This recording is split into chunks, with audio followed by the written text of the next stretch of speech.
안녕하세요. 1964년생 갑진년 용띠 여러분 반갑습니다. 2026년 잘 보내시고 계신지요? 좋을 듯 하다가도 막히고 막히다가도 좋아지는 순간순간 긴장 속에 살아가고 있진 않나요? 요즘은 미국과 이란의 충돌로 국내 주유비가 깜짝 놀랄 만큼 올라서 정말 놀라기도 했습니다. 여러분도 똑같을 것 같아요. 모두가 힘들지만 그래도 상반기 운세는 어떠한지 풀어볼게요. 자, 시작하겠습니다. 우선 1964년생의 초년운은 한마디로 꿈보다 현실을 먼저 배운 세대입니다. 어린 시절은 지금처럼 풍요로운 환경이 아니었죠. 나라가 막 성장하기 시작하던 시기였고 집집마다 사정이 넉넉하지는 않았습니다. 학교 운동장에는 흙먼지가 날렸고 겨울이면 교실 창문 틈 사이로 찬바람이 들어오던 시절. 가끔 유튜브에서 종종 이런 영상이 올라오면 국민학교 졸업사진을 다시 보는 순간 작은 책가방을 들고 조금 긴장한 얼굴로 카메라를 바라보는 아이들. 그 사진 속 눈빛이 바로 1964년생의 초년입니다. 사주로 보면 갑진년은 큰 나무가 용의 기운을 타고 자라는 형상입니다. 겉으로는 강하고 씩씩해 보이지만 속으로는 책임감이 매우 강한 사람입니다. 그래서 어린 시절부터 자연스럽게 집안 분위기를 먼저 읽었고 부모의 걱정을 먼저 느꼈습니다.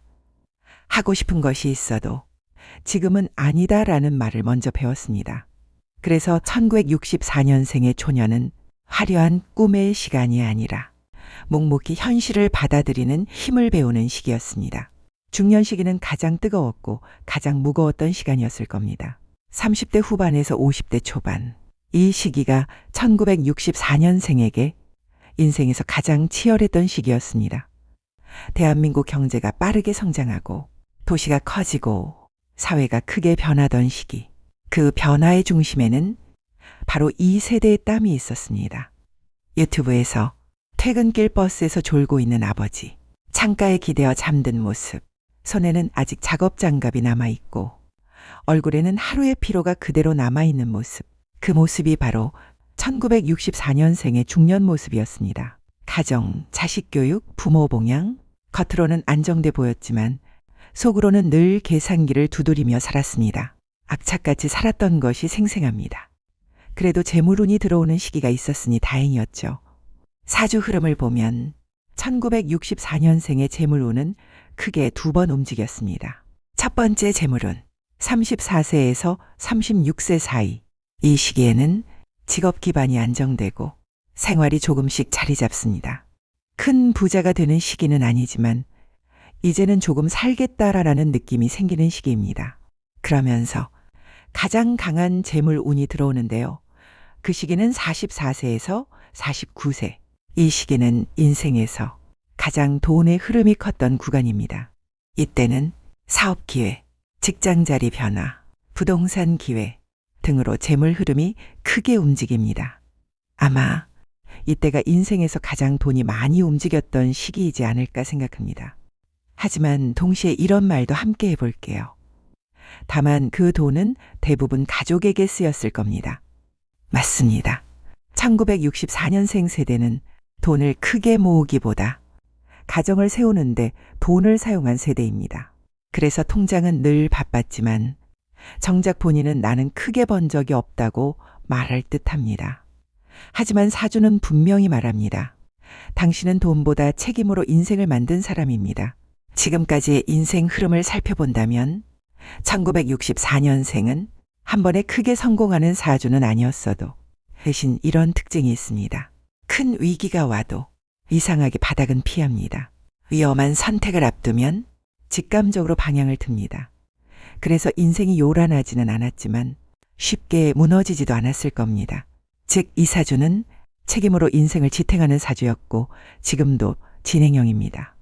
그렇다면 올해 상반기는 어떨지 보겠습니다. 2026년은 병오년, 불의 기운이 강한 해입니다.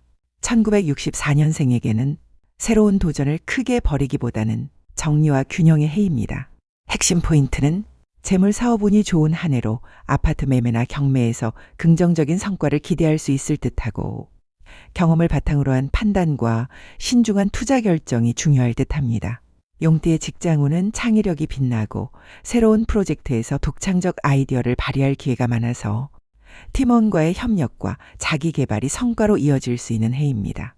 그래서 상반기에는 무리한 사업 확장 피하시고 보증이나 대출 신중, 그리고 건강관리에 투자해 이 세 가지만 지켜도 운의 흐름은 안정적입니다. 마지막으로 드리고 싶은 이야기는 1964년생은 대한민국이 가장 빠르게 성장하던 시대를 몸으로 지나온 세대입니다. 초년에는 환경을 버텼고 중년에는 가족을 지켰습니다. 그래서 사주는 마지막에 이렇게 말합니다. 이제는 조금 내려놓아도 된다고요. 욕심을 줄이고 건강을 챙기고 편한 사람과 시간을 보내면 앞으로의 운은 지금까지보다 훨씬 편안해질 가능성이 큽니다. 한 줄로 정리한다면 초년은 참고 중년은 책임졌고 이제는 자신을 돌볼 시간입니다. 감사합니다.